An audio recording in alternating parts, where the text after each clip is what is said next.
Pero may 7.5. Dalton gets it. The pass is up ahead to Cañada, who sees Bulawan. All alone now is Lea Bulawan. Bringing the press. San Miguel has time. Makahirap na. One more. Di pumasok ang tira ni Ronald Tubit, and they got those 2 points quickly back, Quinito, to Blackwater. Turning it around sa ating third quarter. Gamit for the double team is Arvin Santos. Nakita rin niyo yung statistics so far ni Jun Marfado. 2 out of 8 lang ang field goal so far. And you know, that's such a low percentage para sa isang mama katulad ni Junmar, who we know can shoot well over 50%. So he does have 5 points and 9 rebounds in a row. Now here's a break for Blackwater because nasa penalty situation na on San Miguel, but hirap na hirap sila makapasa doon.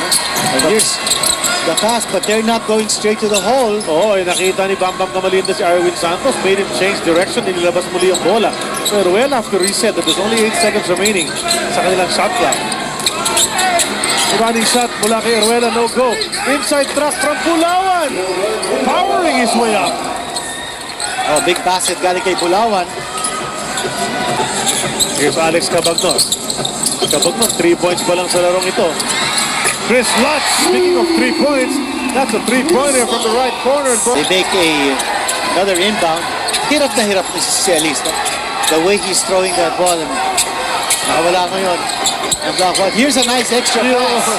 Yun yung kaninang hindi na kompleto ni Markov Dautit ang taktak. This time, sinigurado na niya sa huling conference natin. Pero nawala kay Markov Dautit ang bola. Nakuha ng San Miguel Beer ang defensive stop na hinahanap ni Coach Leo Austria. At ilang beses na ginagawa yan ng San Miguel against Dautit. That double team has been very tough para kay Dautit. Nowhere to go. Chris Lutz throws it away, committed in mid-air. Walang mapuntahan. And a crucial turnover para rito sa San Miguel Beer. Kailangan dito ni Meruela is a high pick. There's the pick set up by Marcus Dautit. He's gonna take the shot. Binigay kay Dautit, bitin ang tira, nakuha ang offensive rebound. The lay-in goes in 5-point lead. Para rito sa Blackwater Elite. Very serious on the sidelines. And no sign of Junmar Fajardo. Here's an outside shot na hindi pumasok. Way off target. Yeah. Malaking challenge na yan para sa San Miguel. This time, ngayon ang lamang.